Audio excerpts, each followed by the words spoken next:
Alright, shout out mga kakabsat. May breaking news tayo, kalalabas lang 3 minutes ago mga kakabsat. Ito, ewan ko kung magugulat tayo o talagang mangyayari talaga. Ito na ang breaking news mga breaking news talaga. Sandigang Bayan 5th Division issues warrant of arrest against Senator Jinggoy. This is for the non-bailable case. Putragis. Kadi-discuss lang natin yung motion for reconsideration ni Jinggoy kanina. Biglang ngayon, meron ng warrant of arrest. Paktay, Sir Leonardo. Paano to ngayon? Paano yan, Sir Leonardo Diboro G? Moonlight? Paano yan? May breaking news. Sir Leonardo.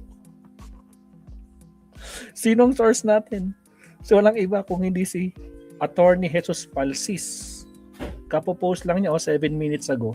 11:11. Yan merong picture dito. Dali lang. Ng warrant of arrest. Posted ng tingnan natin. Natanggal yung comment. Hello. Hindi naman nag-fake news ito. Never nag-fake news itong si Attorney Palsis, di ba? Ang dali nga lang. Punta natin si Attorney Palsis. Hello, Attorney Palsis. May breaking news. Teka lang, gusto ko makita yung picture eh. Ito.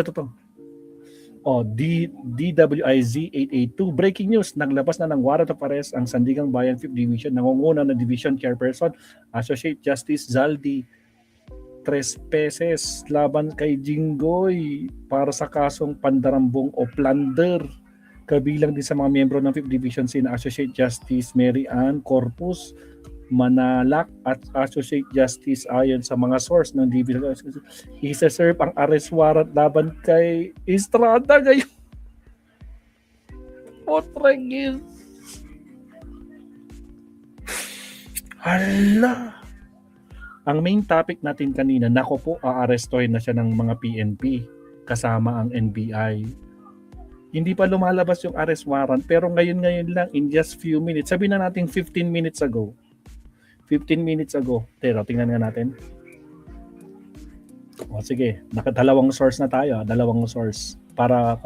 Pero dito pa lang kay Attorney Jesus Palsis, sureball yan, hindi yan fake news.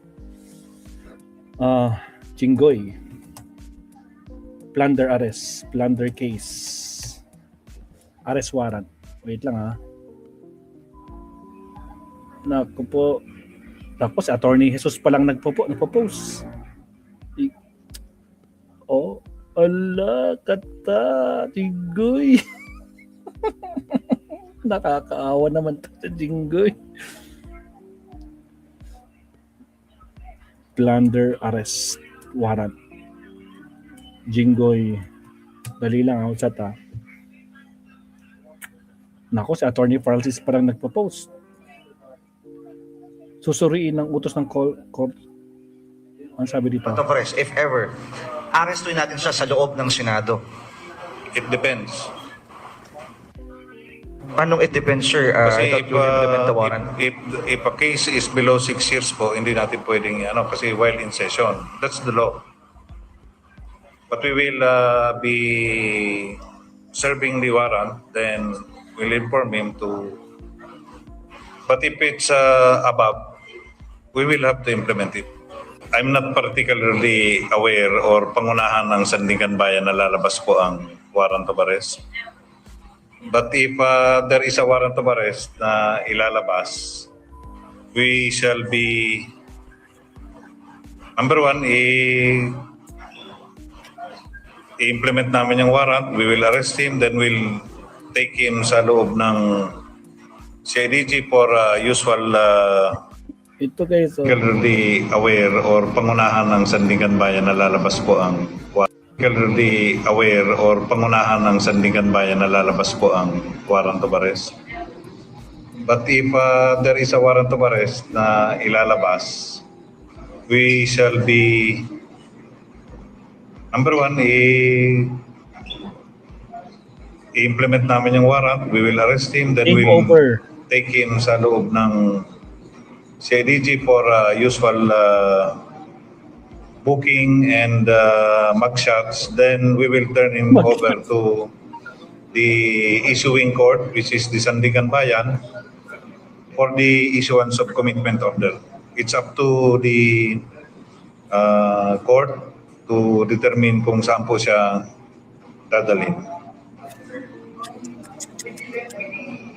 Shout out, Daisy Cartas. Shout out.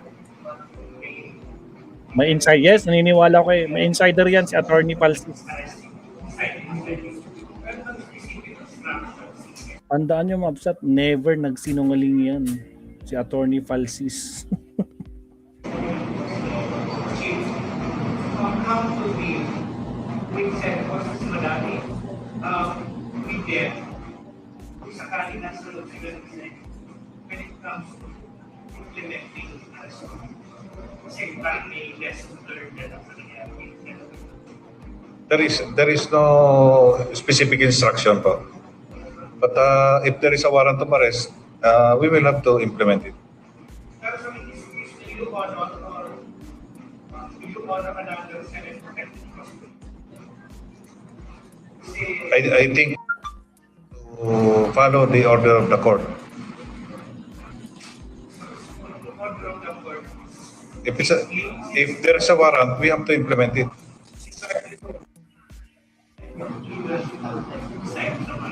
Yes. Salamat sa mga nag-like. Like. Then they have to. We will just follow the ng court kasi may po yan eh. Co-equal branch nila yan. So it's up to the court to decide. Ng Senado, nandun si Senator Jinggoy nung lumabas ang warrant of arrest, if ever. Arestuin natin siya sa loob ng Senado. It depends. Paano it depends, sir? Kasi How to implement the warrant? if a case is below 6 years po, hindi natin pwedeng kasi while in session. That's the law. But we will be serving the warrant, then we'll inform him to. But if it's above, we will have to implement it. Sir,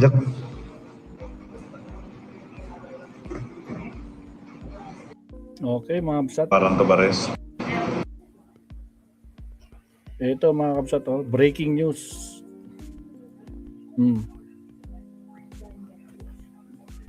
Breaking news, naglabas ng warrant of arrest ang Sandigang Bayan 5th Division sa pangunguna ni Division Chairperson Associate Justice Zaldi.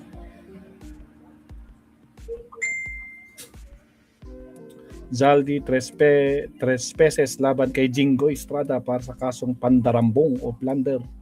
Kabilang din sa mga miyembro ng 5th Division sina Associate Justice Mary Ann Corpus at Manalac Associate Justice Hener Gito.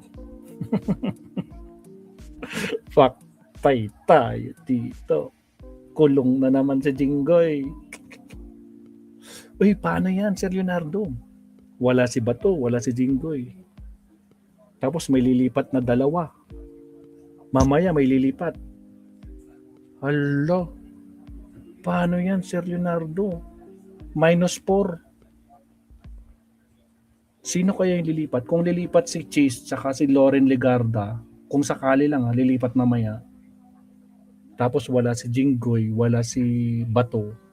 9 na lang sila. Oh my God. Mukhang may change of leadership mamaya mga kakabsat. Mukhang totoo yung sinasabi ni Trillanes. Sir Leonardo, Don Official shoutout. Mark Bon Jovi shoutout. Sir Leonardo, Mark Pangan, Don Official. Parang totoo yung sinasabi ni Trillanes kahapon, yung sa cover sa live natin kahapon na may change of leadership ngayon, may pasabog. Oh, pero may warrant of arrest na eh. So, Rudy, paano yan? Paano to?